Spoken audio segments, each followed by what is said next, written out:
네, 모두 자리에서 일어나셔서 우리 하나님의 말씀 함께 받도록 하겠습니다. 역대하 1장 1절로 6절까지 있는 말씀입니다. 역대하의 말씀 1장 1절로 6절까지의 말씀, 저 한 절 여러분 한 절 한 절씩 교독하여 읽도록 합니다. 네, 역대하 1장 1절로 6절까지의 말씀입니다. 다윗의 아들 솔로몬의 왕위가 견고하여 가며 그의 하나님 여호와께서 그와 함께 하사 심히 창대하게 하시니라.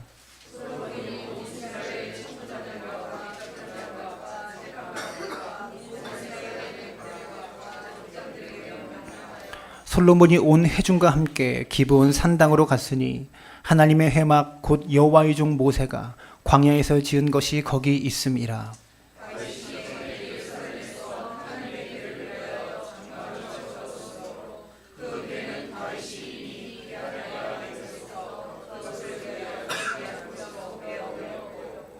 옛적에 훌의 손자 우리의 아들 부셀렐이 지은 놋제단은 여호와의 장막 앞에 있더라. 솔로몬이 온 회중과 더불어 나아가서 솔로몬이 이르러 그 위에 1000마리 희생으로 번제를 드렸더라. 아멘. 모두 자리에 앉아주시기 바랍니다. 네, 옆 사람 바라보며 인사할까요? 예배하는 당신의 모습이 제일 아름답습니다.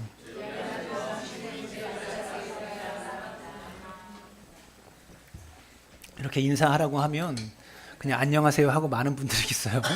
네, 제가 하는 멘트대로 좀 따라해 주시면 좋을 것 같아요. 여러분, 그 역대상의 이야기가 주로 다윗에 대한 이야기라면 역대하의 기록은 이제 솔로몬에 대한 이야기들이 많이 등장합니다. 그리고 역대하 1장부터 솔로몬이 처음 등장해서 이제 솔로몬에 대한 이야기가 시작되어지는 겁니다.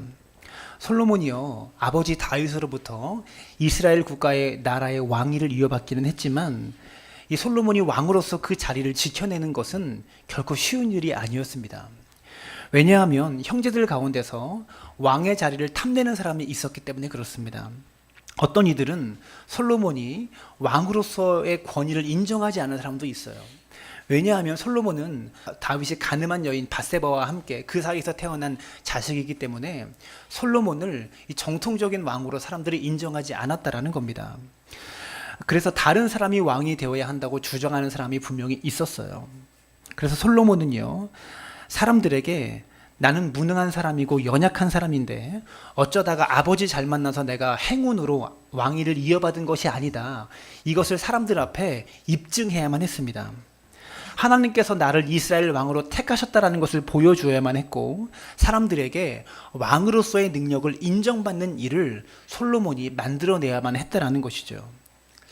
여러분, 쉬운 일이었을까요? 어려운 일이었을까요? 근데 솔로몬은 이 모든 일들을 잘 헤쳐나갑니다. 역대하 1장 1절의 말씀 함께 읽습니다. 다윗의 아들 솔로몬의 왕위가 견고하여 가며 그의 하나님 여호와께서 그와 함께 하사 심히 창대하게 하시니라. 솔로몬의 왕위가 견고하여졌다라고 1절은 말합니다. 그런데 어떻게 그런 일이 있었는가? 1절은 이어서 말하기를 그의 하나님 여호와께서 그와 함께 하셨기 때문이고 하나님이 솔로몬을 창대케 하셨기 때문이다라고 설명하고 있다라는 거죠.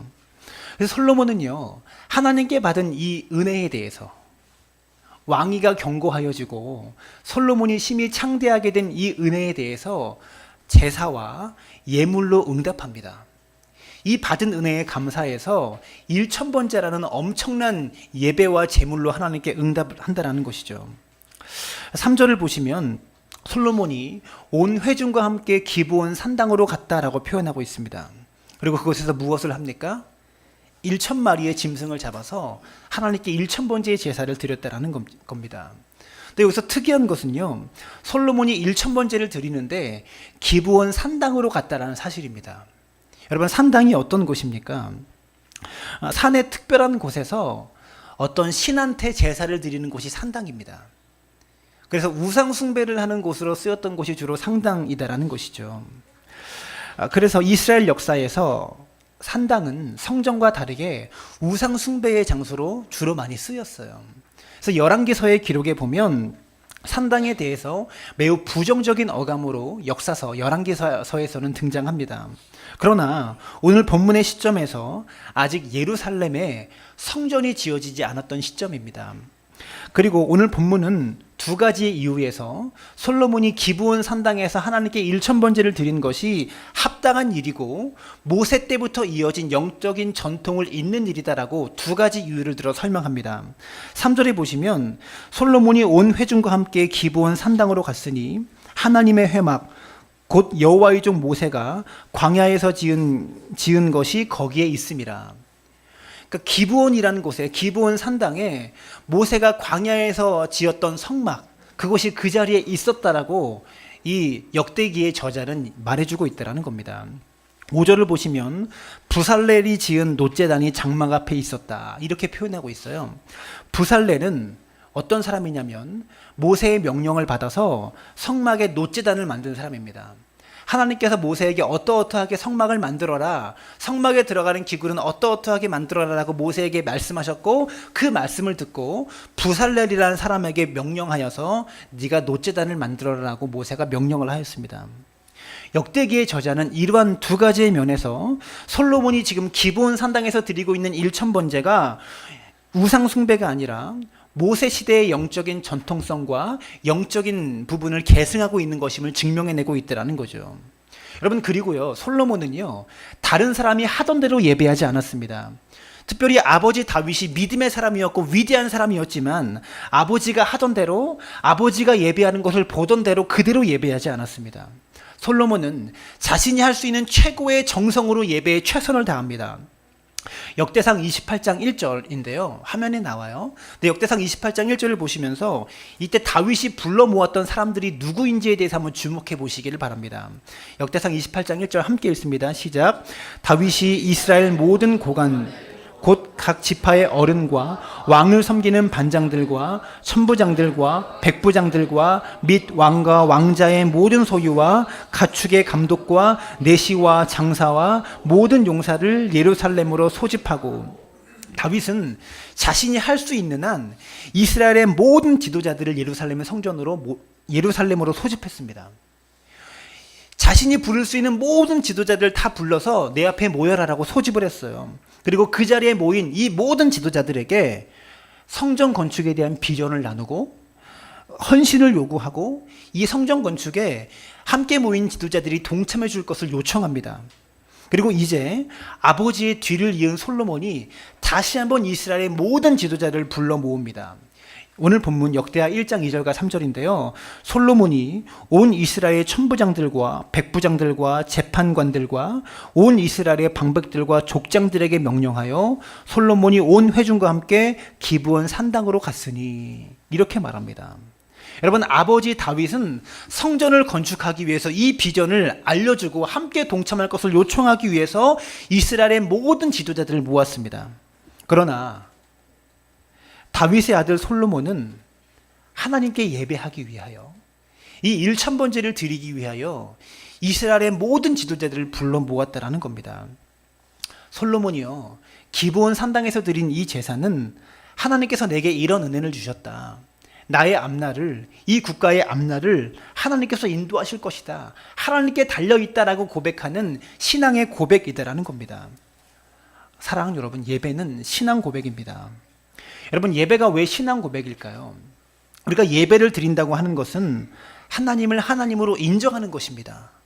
하나님을 나의 구주로, 나의 하나님으로, 나의 인도자로 인정하는 것이고 신앙 고백이다라는 것이죠. 단지 예배 의식에 참여하는 것은요, 믿지 않는 자들도 이 예배 의식에 참여할 수 있습니다. 그러나 그것은 예배 의식에 참여한 것일 뿐이지 예배를 드린 것이 아니라는 겁니다. 솔로몬은요, 온 이스라엘의 지도자들을 다 불러 모아서 예배를 드릴 만큼 이 국가적인 예배에 온 정성과 온 마음을 다 쏟아부어서 그렇게 예배를 드렸다라는 겁니다. 그리고 이 예배에 제물을 드림에 있어서도 솔로몬은 정성을 다합니다. 1000마리가 되는 짐승을 다 바쳐서 하나님께 제사를 드립니다. 여러분, 역사상 솔로몬 이전에도 솔로몬 이후에도 이런 엄청난 제물이 하나님께 드려진 적이 없다라는 겁니다. 예수님께서 이런 말씀하신 적이 있죠. 내 보물이 있는 그곳에 내 마음이 있느니라.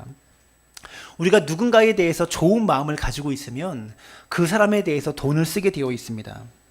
없는 돈을 모아서라도 밥 한 끼라도 대접하고 싶고요. 없는 돈 만들어서라도 선물이라도 주고 싶은 것이 사람의 마음입니다.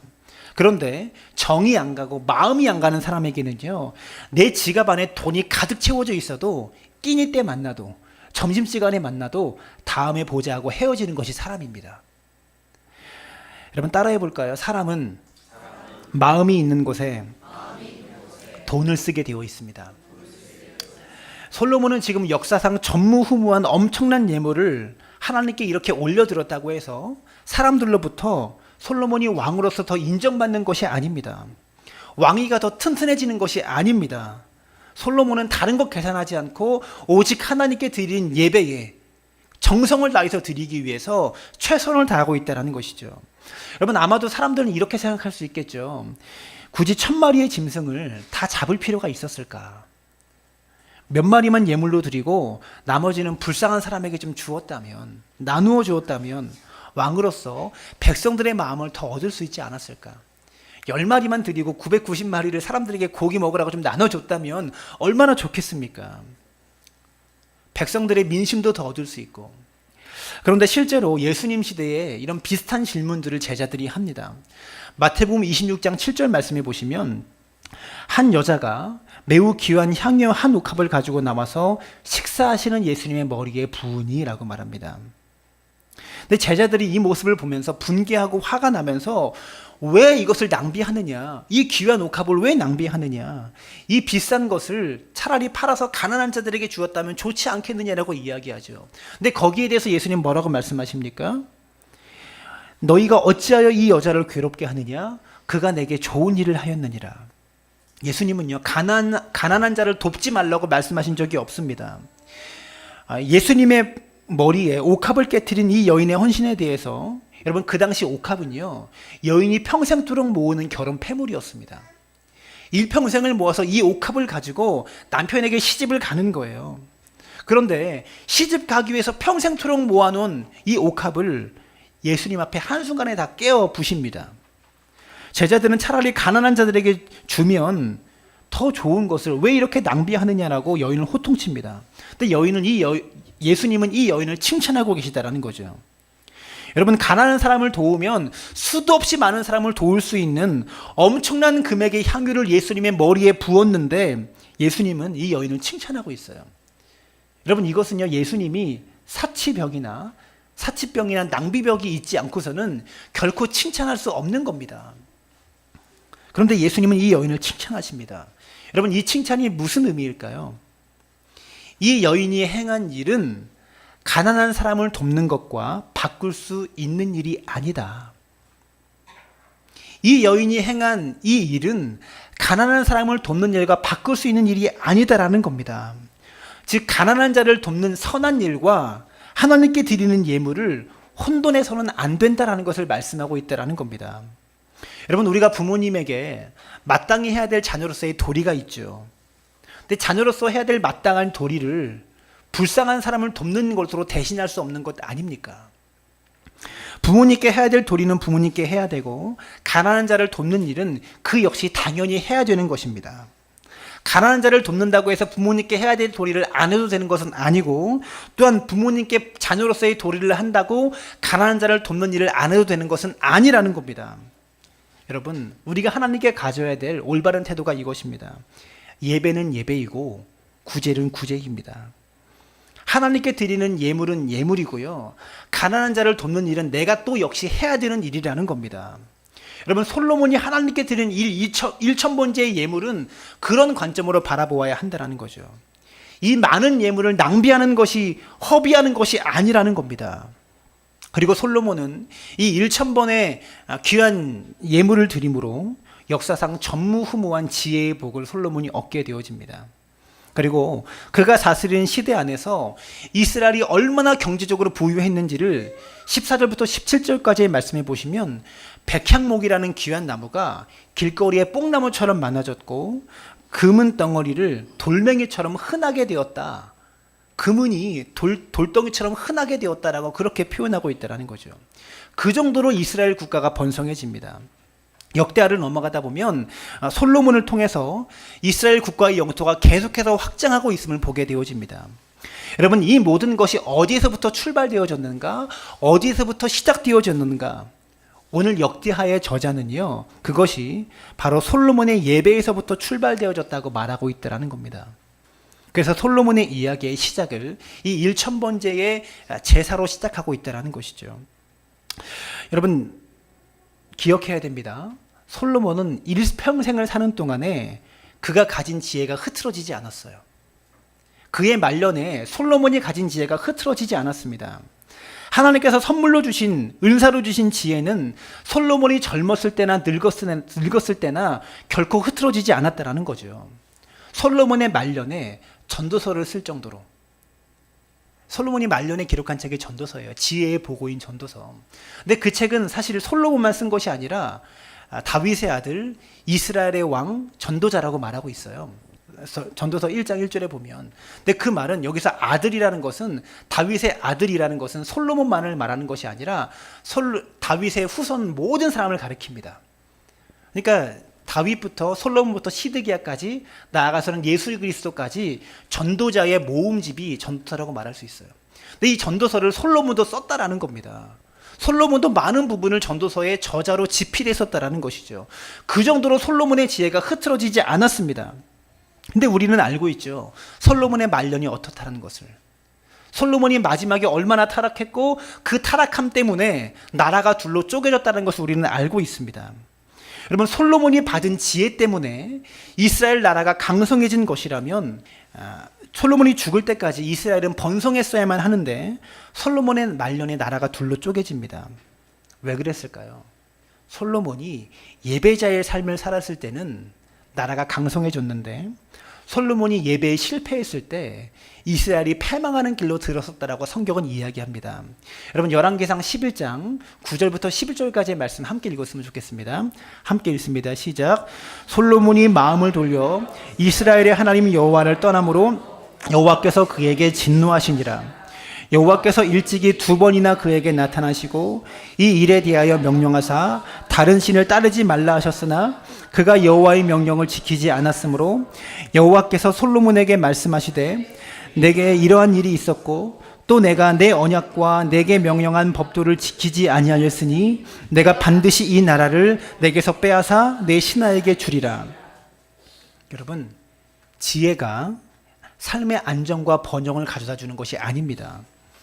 은사가 우리에게 성공을 가져다 주는 것이 아니라는 겁니다. 동일한 지혜와 동일한 은사를 가지고 하나님께 전심으로 예배하는 예배자의 삶을 살아갈 때 솔로몬의 미래는 독수리가 날개치며 올라가듯이 올라갔습니다. 그러나 솔로몬이 하나님을 예배하는 삶에 실패했을 때 하나님이 솔로몬에게 말씀하시죠. 내가 반드시 이 나라를 너에게서 빼앗아 내 신하에게 주겠다. 더 이상의 변형이 없었습니다. 더 이상의 안정이 없었습니다. 예배자의 삶에 실패했을 때 말입니다. 사랑하는 여러분, 우리는 하나님이 내게 복을 주시기를 기도하지만 내가 복을 받았다고 해서 평생 잘 사는 것이 아닙니다. 평생의 안정을 보장받는 것이 아니라는 겁니다.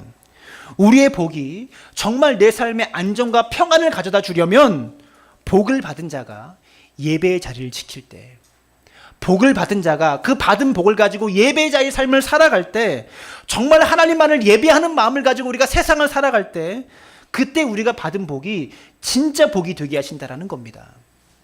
솔로몬의 지혜 때문에 나라가 강성해진 것이 아닙니다. 솔로몬의 예배의 마음을 가지고 있을 때 그 예배의 마음을 보시고 하나님께서 복을 주셨다라는 것이죠. 예배하기를 기뻐하고 예배하기를 즐겨하고 예배하기를 전심으로 즐거워하는 자는 삽니다. 견고해지고 창대해지고 복을 받습니다. 그러나 껍데기는 와서 예배는 드리고 있지만 마음은 떠나 있는 사람, 예배를 하찮은 것으로 여기는 사람들, 그 사람은요 바로 그때부터 인생의 내리막길을 겪게 된다는 것입니다. 이건 여러분, 제가 저주를 하거나 여러분에게 독서를 내뱉는 것이 아닙니다. 성경에 그렇게 증언하고요, 성경에 등장하는 수많은 인물들을 통해서 우리에게 이것을 가르쳐주고 있다는 사실입니다.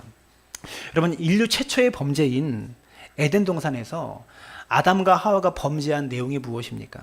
핵심이 무엇입니까? 하나님을 예배의 대상으로 삼기를 싫어했던 겁니다. 하나님을 거부했던 겁니다. 그리고 내가 하나님처럼 되겠다라고 한 것이죠. 예배를 드리는 자로 살아야 될 인간이 예배가 필요 없는 자가 되기를 꿈꾸는 순간부터 인류의 죄가 시작되었다라는 겁니다. 거듭남에 대해서 여러분 단순하게 교회 안에 있느냐 교회 밖에 있느냐 이것만 가지고 판단하기 쉽지 않습니다. 이것만 가지고 알 수 없어요. 어떤 사람은 예배의 자리에 나와 있어도 마음으로는 하나님께 예배 드리지 않는 사람이 있을 수 있기 때문에 그렇습니다. 여러분 인류 최초의 살인자였던 가인, 여러분 이 가인이 무엇 때문에 살인을 저질렀습니까? 예배 때문입니다. 자신의 예배가 하나님께 받아들여지지 않자 그는 살인을 저질렀습니다. 그는 동생을 죽이고 나서 두려움에 사로잡혔어요. 어떤 두려움이냐? 누군가가 내가 내 동생을 죽인 것처럼 누군가가 나에게 찾아와서 나를 죽이면 어떡하냐? 이런 두려움에 가인이 사로잡히게 됩니다. 그때 하나님이 가인에게 말씀하셨어요. 아무도 너를 죽이지 못하도록 가인아 내가 너를 지켜주겠다. 범죄한 가인이었지만 아무도 너를 죽이지 못하도록 내가 너를 지켜주겠다라고 말씀하셨습니다. 그런데 하나님의 약속의 말씀이 있음에도 불구하고 창세기 4장 17절을 보시면 가인은 성을 쌓습니다. 왜 성을 쌓았을까요? 누군가가 나를 죽이지 못하도록 내 안전을 지키기 위해서, 내 안전을 보장받기 위해서 가인은 성을 쌓은 겁니다. 여러분 가인이 하나님의 말씀을 전심으로 믿었다면 성을 쌓을 필요가 있었습니까? 없었을 것이라고 생각합니다. 그러나 가인은 하나님의 약속을 들었음에도 불구하고 내 삶의 안전이 내 손에 있다. 내 인생은 내가 지켜야 된다는 생각으로 성을 쌓습니다. 자신의 힘을 통해서 말입니다. 여러분 창세기 11장을 보시면 인간들이 또 바벨탑을 쌓죠. 이유가 무엇입니까? 창세기 11장 4절에 또 말하되 자 성읍과 탑을 건설하여 그 탑 꼭대기를 하늘에 닿게 하여 우리의 이름을 내고 온 지면에 흩어짐을 면하자. 바벨탑만 쌓은 것이 아닙니다. 성읍을 쌓았고 그 한가운데 탑을 건설했습니다. 왜? 흩어짐을 면하기 위해서. 우리의 이름을 걸기 위해서, 내기 위해서. 우리의 이름을 내어 우리가 추앙받고 우리가 예배받는 삶을 살기를 꿈꾸었다라는 겁니다. 성읍을 쌓아서 내 삶이 안전해지기를 꿈꾸었다라는 겁니다. 여러분 기억하십시오. 하나님을 믿는 사람, 하나님 앞에 온전한 삶을 살아가길 원하는 사람들은요 하나님께 제단을 쌓습니다. 그러나 하나님을 떠나기를 원하는 사람들은요 자신의 안전을 위해 성을 쌓든지 내 이름을 내기 위해서 탑을 쌓든지 이것을 쌓는다라는 것이죠. 여러분 우리가 잘 알고 있는 사울 왕, 그가 패망한 이유가 무엇입니까? 사울이 왕으로 세움받고 얼마 지나지 않아 전쟁을 해야만 했습니다. 블레셋이 쳐들어와서 이 블레셋을 쫓아내는 전쟁을 사울이 치러야만 했습니다. 그래서 사무엘이 와가지고 출정 예배를 드리고 그 후에 이스라엘 군대를 이끌고 사울이 전쟁에 나가야 되는데 여러분 짧은 기간이 아니에요. 7일이 지났는데도 사무엘이 오지 않습니다. 성경은 이렇게 말합니다. 사무엘상 13장 8절에 사울은 사무엘이 정한 기간대로 이레 동안을 기다렸으나 사무엘이 길갈로 오지 아니하매 백성의 사울에게서 흩어지는지라. 지금 사울은 왕으로서 전쟁을 치루어야만 합니다. 그리고 이 전쟁에서 승리를 책임져야만 합니다. 그런데 사람들이 흩어지기 시작합니다. 예배를 드려서 출정을 해야 되는데 사무엘이 오지 않자 사람들이 흩어지기 시작했다는 거죠. 그래서 흩어지는 사람들의 마음을 모으기 위해서 얼른 예배를 드리고 출정을 해야만 했습니다. 한 명이라도 더 흩어짐을 면하기 위해서 빨리 예배 드리고 전쟁에 나가야만 했어요. 근데 사무엘이 오지 않자 사울이 말합니다. 짐승을 가져와라. 내가 예배를 집례하겠다. 그래서 사울이 예배를 드렸습니다. 그런데 이 일이 하나님께 버림받는 계기가 되었다는 거죠. 왜 그렇습니까? 사울에게는 하나님의 말씀을 따라 하나님의 기준을 따라 살아가는 예배 자체가 목적이 아니라 해야 될 일을 위해서 예배는 치루어져야만 하는, 빨리 해치워야만 하는 절차와 의식에 불과했기 때문에 그렇습니다. 여러분 하나님의 선택을 받아 왕이 되는 복을 누린 사람이라고 할지라도 하나님을 예배하는 마음이 없다면 다 잃어버리게 되는 겁니다.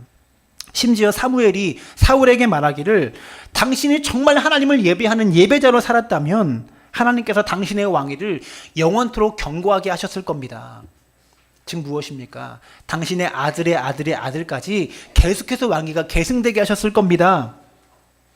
이렇게 이야기했다라는 겁니다. 여러분, 예배의 실패는 결국 인생의 실패로 끝을 맺고 만다라는 것을 기억하시길 부탁을 드립니다. 사랑하는 여러분, 어떤 업적을 이루거나 어떠한 일을 치르기 위해서 예배를 사용하는 자가 아니라 예배를 위해서 일하는 자가 되었으면 얼마나 좋을까요? 어떠한 일을 하기 위해서 예배를 빨리 해치우는 자가 아니라 그 정도로 예배를 생각하는 사람이 아니라 예배하기 위해서 모든 일을 하는 사람이 되었으면 얼마나 좋겠습니까? 오늘날 많은 사람들이 그저 복받고 잘되기 위해서 예배하지만 성경은 예배가 우리의 수단과 우리의 방법이 아니라 우리 인생의 목적이다. 우리가 이 땅에 존재하는 이유다. 성경은 분명히 우리에게 이렇게 말씀하고 있다는 겁니다. 훗날 사울은요, 그의 인생 말년에 인생의 공고함과 어려움이 있었음에도 불구하고 사울은 하나님 앞에 나와 예배하지 않습니다. 그가 예배를 멀리할 때부터 하나님은 사울에게 침묵하십니다. 그리고 하나님의 말씀이 사울에게 들리지 않자 사울은 답답한 마음에 신접한 무당을 찾아갑니다. 그런데 이 일이 그가 영원토록 하나님께 버림받는 이유가 되었다라는 겁니다. 역대상 10장 13절부터 14절까지 말씀해 보시면 사울이 죽은 것은 여호와께 범죄하였기 때문이라. 그가 여호와의 말씀을 지키지 아니하고 또 신접한 자에게 가르치기를 청하고 여호와께 묻지 아니하였으므로 여호와께서 그를 죽이시고 그 나라를 이사의 아들 다윗에게 넘겨주셨더라. 오늘날로 말하면 귀신 들린 무당, 영험한 무당 찾아가서 나 이제 어떻게 해야 됩니까? 어떻게 살아야 됩니까? 인생이 너무 답답해서 못 살겠습니다. 내 인생의 길 좀 알려주십시오. 이렇게 했다라는 겁니다. 근데 바로 이 일 때문에 하나님께 인생의 길을 묻지 않고 무당을 찾아가서 귀신 들린 사람 찾아가서 인생의 길을 물었다는 이 이유 때문에 왕의 자리에서 패망한 정도가 아니라 하나님께서 죽게 만드셨다라고 말씀하고 있다는 겁니다. 여러분, 그리스도인들은요, 심심풀이로 혹은 재미 삼아서라도 쓸데없는 운세풀이, 오늘의 운세 이런 거 보지 마시고 길 가다가 점 보고 손금 보고 궁합 보고 어디 가게 들어가서 재미삼아 타로점 보고 이런 거 타지 마시기를 바랍니다. 절대 이런 일을 하면 안 된다라는 겁니다. 왜냐하면 나는 재미로 갔다고 할지라도 그 사실 자체가 내 인생 미래에 대한, 내 앞날에 대한 주권을 귀신에게 의탁하는 것이 되기 때문에 그렇습니다. 여러분, 상상해 보십시오. 대통령이 장난 삼아서 어느 서류에 사인을 했다고 생각해 보세요. 여러분, 그 사인의 법적인 효력이 있습니까? 없습니까? 있습니다. 아무리 나 장난 삼아 했어요, 재미 삼아 했어, 이렇게 말해도 소용이 없다라는 겁니다. 이런 말이 통용되지 않아요. 우리가 내 인생의 주인은 하나님이시다, 나의 예배의 대상은 오직 하나님이시다, 이 사실에 어긋나는 모든 일체의 행위들은요, 장난 삼아서라도 절대로 해서는 안 된다라는 겁니다. 사랑하는 여러분, 하나님께서는요, 하나님께 나오는 길을, 하나님께 예배하는 방법을 레위기를 통해서 우리에게 알려주셨습니다. 왜냐하면 사람들이 하나님께 예배하는 방법이요, 다 각각 제각각으로 제 마음대로 드릴 수 있기 때문에 내가 이 방법을 가르쳐 줄 테니 너는 이 방법으로 제사를 드려라. 이 법에 따라 예배하면 너희가 나를 사랑하고 너희가 나를 존중하는지 내가 알겠다 라고 하나님과 우리 사이에 약속한 방법, 그 예배가 있다라는 것이죠. 그래서 만들어진 것이 바로 제사법입니다. 장소는 성막에서, 방법은 짐승의 배를 갈라서 각을 떠서 혹은 곡식을 잘게 빻아서 불을 태우는 방법으로 제사를 드려라.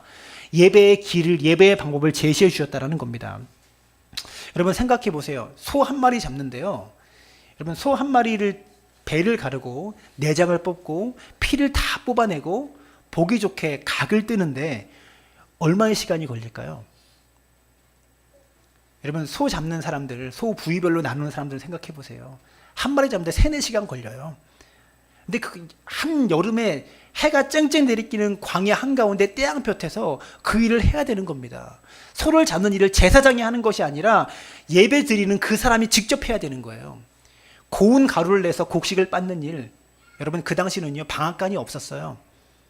지금 설날에 떡국을 해서 가래떡을 뽑을 때는요, 쌀 물에다가 불려가지고 방앗간에 가져가서 바로 기계로 축 나오고 한 번 더 뽑고 그러면 고운 가루가 뽑아지지만 그 당시는 돌멩이 가지고 빻아야 됐습니다. 곱고 고운 가루로 빻아서 그렇게 하나님께 제사를 드렸어요. 그 빻는 일이 쉽겠냐고요. 소를 잡고 소를 드리는 것만큼 어려운 그런 제사라는 겁니다. 그래서 시간이 흐르면서 사람들이요, 이 제사법의 목적과 의미를 깨닫지 못하고 제사의 제도와 이 의식과 절차를 번거로운 것으로, 귀찮은 것으로 여기기 시작했습니다. 마음만 있으면 되지, 뭘 그렇게까지 할 필요가 있냐, 그렇게까지 힘들게 할 필요가 있냐. 그래서 하나님은 이런 생각을 가지고 있는 이스라엘 백성들에게 말라기 선지자를 통해서 이런 말씀을 주셨습니다. 말라기서 1장 13절 함께 읽습니다. 시작. 만군의 여호와가 이르노라, 너희가 또 말하기를 이 일이 얼마나 번거로운고 하며 코웃음치고 흠친 물것과 저는 것, 병든 것을 가져왔느니라. 너희가 이같이 봉헌물을 가져오니 내가 그것을 너희 손에서 받겠느냐? 이는 여호와의 말이니라. 아마 누군가는 이런 생각을 했던 것 같아요. 어차피 불태워 드리는 건데, 다 불태우면 다 죽는 건데, 병이 좀 들고 눈이 조금 멀었다고, 다리를 좀 전다고 그게 무슨 큰 문제가 되겠나, 이런 생각을 가졌던 것 같습니다. 성경에는 흠없는 것을 드리라고 했는데, 아무리 내가 흠없는 것을 가져가도 배를 갈라서 죽이고 불에 태우니까 아무런 흔적도 남지 않는다면 흠없는 것 좀 갖다 드리는 게 무슨 문제가 되겠나. 여러분, 사람들이 이렇게 생각했다라는 겁니다. 사랑하는 여러분, 하나님께 드리는 예배에 있어서 이런 실용적인 사고방식은 사실은 조금 위험한 것 같아요. 여러분, 헌금을 드릴 때도 그럴 수 있죠. 지갑에 있는 돈 아무거나 꺼내가지고 꾸깃꾸깃한 돈 넣어도 액수는 달라지지 않습니다.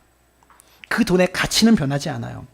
어차피 재정부에서 정리해가지고요, 교회 통장에 들어가면 꾸겨진 돈이나 빳빳한 새 돈이나 똑같은 돈입니다. 똑같은 거지. 맞는 말이죠. 그러나 생각해 보십시오. 여러분이 부모님께 자녀로서 뭔가 용돈을 드린다고 한번 생각해 봅시다. 부모님을 공개하고 대접한다고 생각해 보세요. 그래서 바로 지갑에서 꾸깃꾸깃한 돈 꺼내서 아버지 쓰십시오라고 딱 주는 것과, 새 돈 뽑아가지고 정성을 다해서 봉투 속에 방향을 잘 맞춰가면서 이렇게 부모님께 드리는 것과 받을 때의 기분이 똑같습니까? 다릅니까? 다르겠죠. 돈의 가치는 달라지지 않아요. 그러나 부모를 대하는 그 사람의 마음과 태도, 그것은 거기에서부터 알 수 있다는 겁니다. 그래서 저는요, 어딘가에 우리 교회가 선교 헌금을 전달할 때, 혹은 누군가에게 사례를 할 때 봉투에 가급적이면 신권을 뽑아서 드리고, 심지어 얼굴 모양까지, 방향까지 맞추어 드립니다. 아무 봉투에다가 아무렇게나 찔러서 전달하는 것이 아니라 그분만을 위해서 준비된 봉투에 준비된 돈으로 우리 사랑나무 교회의 마음을 담아서 전달하고 있다는 겁니다. 교회의 운영이나 조직을 이끄는 것에 대해서는요, 실용적인 사고방식이 필요합니다. 시대가 그렇기 때문에 시대에 맞춰서 실용적인 사고방식으로 교회를 운영해 나가야 합니다. 그러나 우리가 신앙생활하는 습관만큼은 실용적인 가치관이 조금 위험할 수 있다고 생각하는 거예요. 그래서 신앙생활의 습관은 옛날 어른들처럼 조금 보수적인 방식을 고집하는 것이 시대에 맞지 않고 우리를 불편하게 만들 수 있지만, 그게 우리의 신앙에 좀 더 유익한 것 같아요. 저만의 생각일 수 있습니다. 여러분, 하나님께 헌금을 드릴 때도 옛날 어른들처럼 구겨진 돈 다리미로 다리는 그런 정성을 좀 보였으면 좋겠어요. 돈의 가치는 달라지지 않지만 그런 정성을 보이면서 하나님께 드렸으면 좋겠습니다. 여러분, 이런 생각 가질 수 있을 것 같아요. 어차피 예배 드리기만 하면 되지, 몇 분 일찍 오든지 몇 분 늦게 오든지 어느 자리에 앉든지 상관없다, 드리기만 하면 되는 거야. 여러분, 성경은 분명히 너의 정성을 다해라, 너의 마음을 다해라, 온전하게 예배해라라고 분명히 말씀하고 있다는 겁니다. 저는 우리 사랑나무 교회 성도님들이요, 예배를 드림에 있어서만큼은 특별한 정성을 드릴 수 있게 되길 바랍니다. 예배에서만큼은 말입니다. 제가 우리 사랑나무 교회를 개척하고 이제 개척 4년 차가 되어가고 있어요. 3년이 넘어서 4년 차가 이제 되어가고 있는데, 여러분과 저가 4년 동안 만났잖아요. 목회를 하면 할수록 느끼는 것은 무엇이냐면, 옛날 우리 어른들이, 우리 신앙의 선조들이 주일 성수했던 것처럼 요즘 세대가 주일에 대한 확고한 개념이 없는 것 같다. 예배에 대한 개념이 그렇게 철두철미하지 않은 것 같다. 헌금에 대한 개념과 헌신도가 옛날만큼과는 많이 다른 것 같다는 생각을 많이 하게 됩니다. 누군가는 이렇게 말할 수 있어요. 그렇게 매주마다 예배를 드리면 우리 가족은 도대체 언제 여행 갑니까? 언제 한 번이라도 우리 가족이 좀 편안하게 쉬어볼 수 있겠습니까? 이렇게 말할 수 있어요. 여행을 가지 말라는 게 아니죠. 여행을 가더라도 토요일 날 돌아와서 주일을 온전히 드리는 것이 중요한 겁니다. 동의하지 못하시는 분, 고개를 좀 끄덕이시면 제가 힘을 갖고 더 설교를 할 수 있을 것 같은데, 여러분 연극 무대에 올라간다고 할지라도요, 연극하는 사람이, 배우가 무대에 올라가는 앞날은 비워두고 다음날 있을 연극을 준비하는 것이, 그것이 기본 아닙니까? 여러분 감독 입장에서 연극 무대에 올라가는 배우가 전날 하루 종일 술 퍼마시고 그렇게 다음날 출근해서 연극 무대에 쓴다면 그런 배우 쓰고 싶겠습니까? 무한도전 여러분 좋아하시죠? 무한도전에 출연하는 그 연예인들은요, 전날은요 일을 안 한대. 아무것도 안 한대요. 집에서 술도 안 먹고 집에서 푹 쉰대요. 다음날 무한도전 촬영을 위해서. 우리가 예배를 위해서 그런 정성과 마음을 드릴 수 있어야 되지 않겠습니까? 예배를 잘 드리는 것은요, 주일날만 교회 오는 것이 아니라 온전히 하나님께 정성을 다해서 예배를 드리기 위해서 토요일부터 준비되어지는 것을 말합니다. 주일의 시작은 토요일 아침이 아니라 토요일 밤이에요. 토요일의 안식을 어떻게 보내는가에 따라서 온전한 주일 성수가 결정되어진다는 겁니다. 밤새도록 친구들하고 놀고 TV 보고 오락하고 여기저기 돌아다니면서 다음날 새벽에 들어와가지고 아침에 10시에 일어나서 교회 11시까지 온다면, 그래서 예배 시간에 졸고 있고 딴 생각만 나고 피곤한 몸으로 그렇게 예배 드린다면 어떻게 마음과 뜻과 정성을 다해서 하나님께 예배 드릴 수 있겠냐라는 것이죠. 예배를 드리는 건지 예배를 해치우는 건지 모르는 이런 마음 가지고서는 하나님께 예배 드렸다고 말할 수 없다라는 겁니다. 어떤 분들은 주일 성수하기 위해서 토요일 밤까지 일하시는 분이 있어요. 다음날 주일 예배 나오시기 위해서. 아름답다고 볼 수 있습니다. 그 태도와 그 마음은 아름다워요. 그러나 그것이 온전한 주일 성수가 될 수 없다라는 겁니다. 밤새 일한 피곤한 몸을 가지고 이 자리에 나와서 어떻게 온전하게 예배할 수 있습니까? 말씀이 집중이 됩니까? 진리의 말씀을 탐구하려는 자세가 생깁니까? 성도의 아름다운 교제를 할 수 있습니까? 피곤한데요. 그것으로 온전히 주일을 섬겼다고, 온전히 예배했다고 말할 수 없다라는 것이죠. 여러분, 예배를 드리는 건지 예배를 해치우는 건지, 밥 한 끼 빨리 때우고 그렇게 내가 할 일 하려고 나가듯이 그렇게 예배 대충 해치우고 내가 세상으로 나아가는 그런 태도를 가지고는 절대로 하나님의 은혜를 경험할 수 없고 절대로 안 된다는 것이죠. 혹시 해외 출장을 갔다가 명절과 겹쳐서 어쩔 수 없이 부모님께 전화로 명절 인사를 드려야 될 때가 있겠죠. 분명히 부모님을 찾아뵙고 인사드리는 것이 마땅한데 어쩔 수 없이 전화로 인사드리면 부모님 뭐라고 하십니까? 그래도 전화라도 해줘서 고맙다, 그렇게 말씀하실 겁니다. 그런데 찾아갈 수 있는 시간도 있고 여력도 되는데 가기 싫어서 전화로 인사를 대신 때운다면 그것이 부모의 마음의 기쁨이 되겠습니까? 그건 아니잖아요. 병실에 누워있는 분이 교회를 나올 수가 없어서 혼자 성경 읽고 혼자 찬송 부르든지 아니면 스마트폰으로 컴퓨터로 어느 교회의 예배 실황을 따라서 예배를 드린다면 혼자만의 예배를 드릴 수 있겠죠. 근데 어떤 사람은 씻는 게 귀찮고 시간 맞추는 것이 귀찮고 누구 얼굴 보는 게 번거로워서 집에서 혼자 예배를 드리면서 하나님의 꼭 예배당에만 계십니까? 예배를 꼭 모여서 드려야 됩니까? 하나님이 형식을 받으십니까? 마음을 받으시지? 이런 핑계를 대면서 그렇게 예배 드렸다고 칩시다. 정말 피치 못한 상황에서는 그런 예배라도 귀합니다. 그러나 정말 양심의 손을 놓고 생각해 보십시오. 내가 온전히 하나님을 예배하기 위해서 이 예배를 드리고 있는가? 아니면 나의 편의를 위해서 이렇게 편리한 방법으로 대충 밥 한 끼 때우듯이 그렇게 예배를 때우면서 지나가고 있는 것은 아닌가? 오늘날 우리가 가지고 있는 신앙이 얼마나 흐트러져 있는지, 얼마나 철저하지 못한지를 우리가 한번 돌아보고 예배에 대한 마음과 예배에 대한 깊은 정성을 회복할 수 있는 여러분들 되시기를 주님의 이름으로 축원합니다. 어떤 분들은 교회를 떠돌면서 예배드리는 분들이 있을 수 있습니다. 오늘 이 자리에 우리 성도님들이 계시지만 우리 사랑나무 교회가 내 교회다라고 생각하면서 신앙생활 하시는 분들도 있고, 이런저런 이유 때문에 상처 때문에 우리 교회 오셔서 예배는 드리고 있지만 아직 우리 사랑나무 교회를 내 인생을 함께 걸어갈 동반자로, 내 인생을 함께 걸어갈 반려자로 그렇게 여기고 계시지 않는 분들도 있으실 겁니다. 그래서 여러분, 신앙생활은 주일 예배 한 번 참석하는 것이 전부가 아닙니다. 이게 신앙생활이 아닙니다. 주일 예배 여기서 드린다고, 교회 등록카드 썼다고 해서 사랑나무 교회 교인이 아니라는 겁니다. 교회 사무연회록에는 교회 교인으로 등록되어 있겠지요. 진짜 사랑나무 교회 교인은 공동체에 참여하고 교회에 대한 짐을 내가 나누어 지는 것, 함께 지는 것, 서로 지는 것, 이것이 교회이고요. 이게 신앙생활입니다. 나 혼자 예배드리고 일체의 짐을 짊어지지 않고 교회 생활에 대한 일체의 번거로움 받기를 싫어하고 예배 시간에 참여하는 것만으로는 내가 예배하고 있다라고 말할 수 없습니다. 성경은 분명히 말합니다.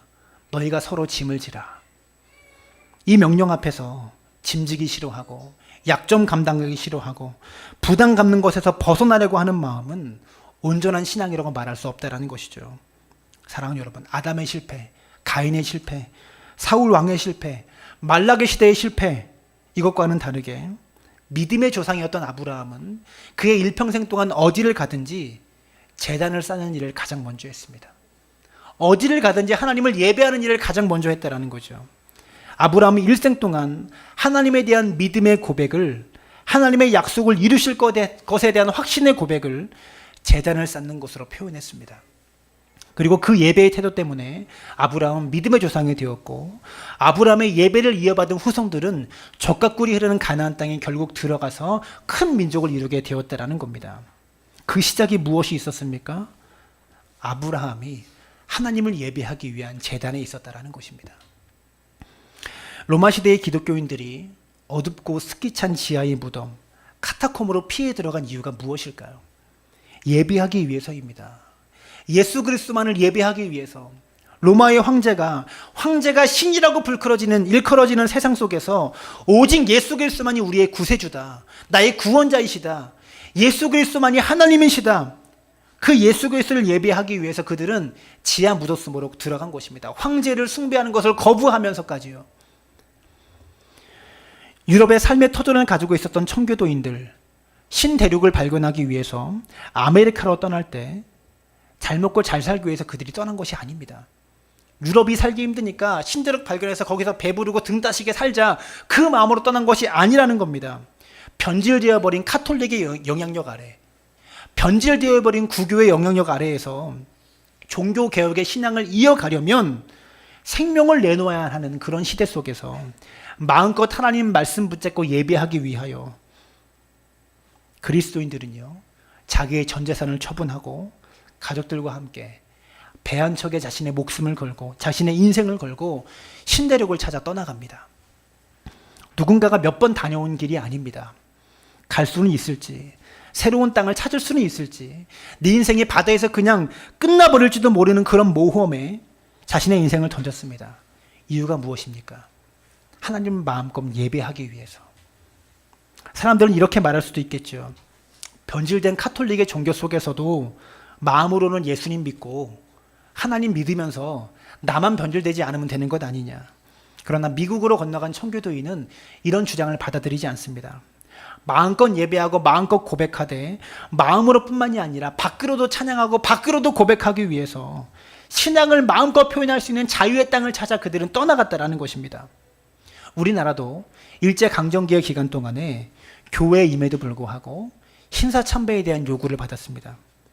상당히 많은 교회들이 신사참배에 참여했습니다. 천황의 신이다, 천황을 섬겨라, 여기에 동참하고 무릎을 꿇었다라는 것이죠.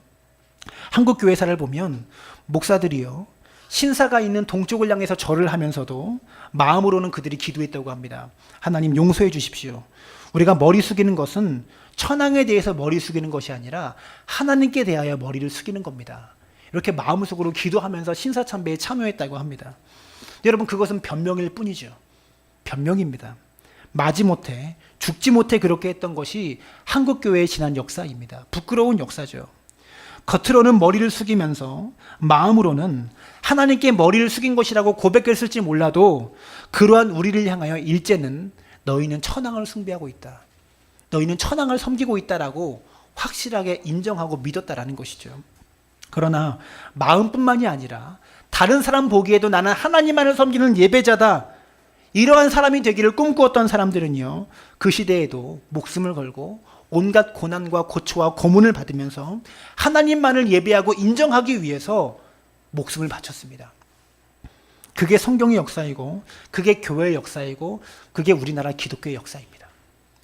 저와 여러분은 그 역사의 터전 위에서 지금 신앙생활하고 있는 사람들이다라는 것이죠. 근데 오늘날 우리는 얼마나 쉽게 세상 앞에 절하고 있습니까?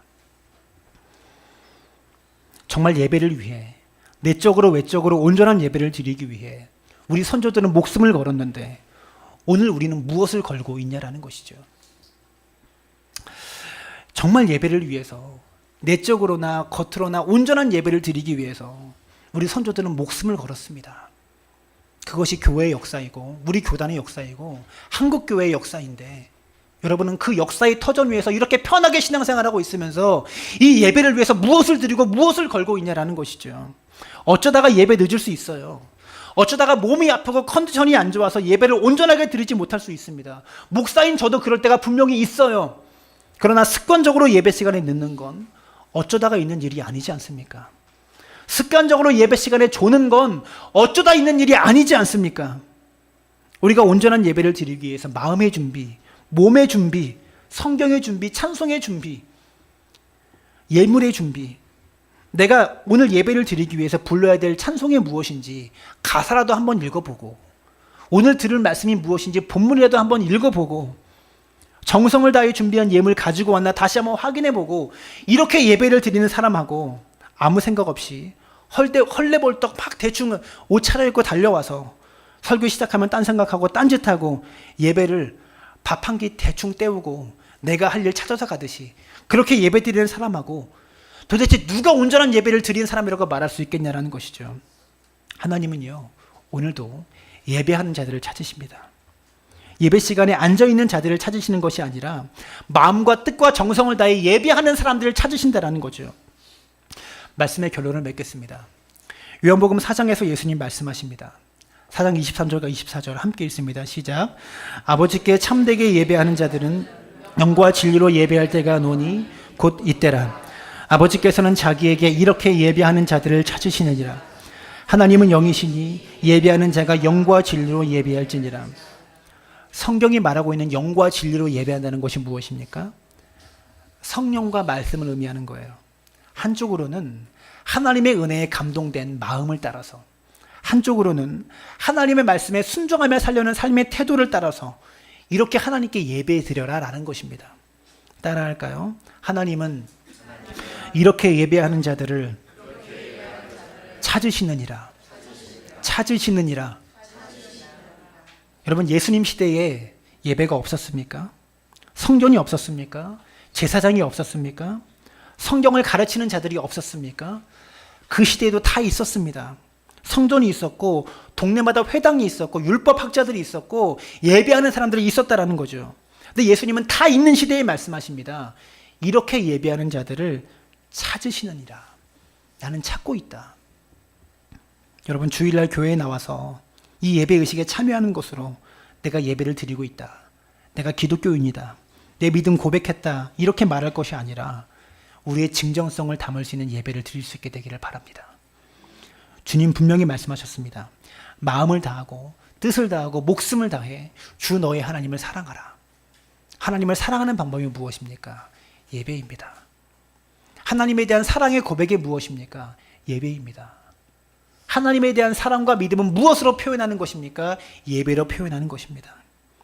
일주일의 삶 속에서 올바른 예배자로 살아가시면서 여러분의 인생과 여러분의 사랑을 하나님께 드리는 믿음의 사람들 되어지시기를 주님의 이름으로 축원합니다. 살아계신 아버지 하나님, 주님의 은혜와 사랑에 감사를 드립니다. 우리가 드리는 예배가 얼마나 정성을 다하지 못한 것인지, 솔로몬이 드린 이 예배의 정성, 하나님, 우리가 솔로몬만큼의 물질은 없을지라도 우리가 할 수 있는 최선의 것을 드릴 수 있는 내 마음을 드리고 내 정성을 드리고 내 인생을 하나님께 의탁하며 맡겨드릴 수 있는 그런 믿음의 사람들 되어지도록 그런 참된 예배자 되어지도록 주께서 우리 안에 함께하여 주시옵소서. 감사를 드리며 살아계신 예수님의 이름으로 기도드렸사옵나이다. 아멘. 우리 함께 찬양합니다.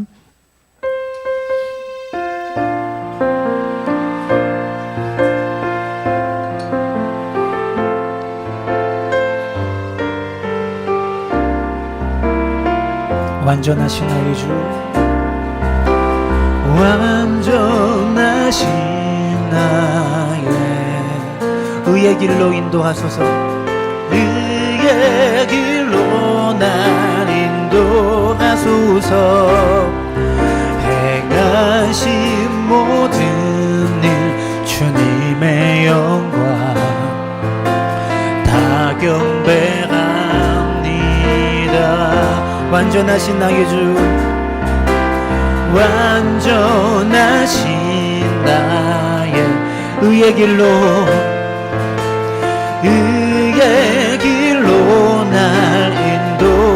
행하신 모든 일, 행하신 모든 일 주님의 영 다 경배합니다. 다 경배합니 예배합니다. 예배합니다. 찬양합니다. 주님 마음 날 다스리소서. 예배합니다. 찬양합니다. 주님 홀로 높임 받으소서. 함께 기도하였으면 좋겠습니다. 오늘 설교하면서 좀 큰 소리를 내면서 제 마음의 열변과 울분을 터면서 이렇게 설교를 하였습니다. 이런 적이 별로 없던 것 같은데, 우리가 가진 예배의 태도라는 것이, 우리가 하고 있는 신앙생활이라는 것이 얼마나 내 편의에 따라서, 내 마음에 따라서 이렇게 편리하게 하고 있는가. 어쩌면 우리는 밥 한 끼 대충 때우고 일터로 나가듯이, 분주한 내 삶 속에 밥 한 끼 빨리 때우고 어떤 일 처리를 하듯이 그런 식으로 예배를 때우면서 해치우면서 지나가고 있는 것은 아닌가. 이 시간 우리의 그런 잘못된 습관과 태도를 버릴 수 있게 되기를 바랍니다. 단 한 번 예배를 드려도 내 온 마음과 정성과 뜻을 다하여 하나님은 찾으신다고 했는데, 영과 진리로 하나님 마음에 감동되어진 사람과 하나님 말씀에 순종하며 따르기를 원하는 이런 예배자를 찾으신다고 했는데, 나는 이런 예배자입니까? 아니면 예배의식에 참여만 하는 사람입니까? 나의 신앙을 돌아보게 하시고 나의 예배를 돌아보게 하시고, 정말로 우리 선조들처럼 순교의 각오로, 예배를 위해서 내 모든 것을 거는 각오로 그렇게 예배하는 예배자가 되어지도록 성령님 역사하시고 붙잡아 달라고 이 시간 마음을 담아서 함께 기도하며 나아갑니다. 살아계신 아버지 하나님, 우리 인생과 삶을 주께서 붙잡아 주시길 원하시는데, 하나님이여, 우리가 바르게 예배하지도 않고, 우리가 하나님께 전심으로 우리 인생과 삶을 맡기지도 않고, 하나님 나를 한 달 안에 함께하여 달라고, 하나님 나를 도와달라고, 내 인생을 책임져 달라고 하나님 그렇게 기도하며 이기적으로 구하며 바라는 우리의 모습이 있지는 않습니까? 하나님이여, 내 인생의 안정을 구하기보다, 내 인생의 복을 구하기보다 먼저 하나님을 구하게 하시고, 먼저 하나님을 바르게 예배하는 믿음의 사람 다 되어주도록 성령 하나님 우리 안에 역사하시고 함께하여 주시길 원하고 소망합니다. 하나님의 신령과 진정으로 영과 진리로 예배하는 예배자가 되어지기를 소망합니다. 온 마음과 뜻과 정성을 다하여 하나님 청교도들이 예배의 땅을 찾아서 살았던 것처럼 하나님 안을 예배하기 위하여, 우상 앞에 절하지 않기 위하여 하나님 우리 선조들이 목숨을 바치고 생명을 바쳤던 것처럼 우리가 세상의 풍조에 휩쓸리지 않고 우리 믿음과 마음을 지키기 위하여 온전히 예배 앞에 우리 마음과 생각과 정성을 쏟을 수 있도록 인도하여 주시옵소서. 예배자는 살고 예배하기를 거부하는 자는 패망한다고 말씀하셨습니다. 사울이 망했던 이유는 예배를 형식적으로 드렸고 예배의 마음과 뜻을 담지 못했던 것에 있습니다. 하나님의 우리가 실패한 예배자, 예배에 실패했으므로 인생에 실패한 자가 되는 것이 아니라 예배에 성공하며 인생 속에 하나님께 주시는 복강들을 받아들이는 믿음의 사람들 되어주도록 성령 하나님 역사하시고 함께하여 주시옵소서.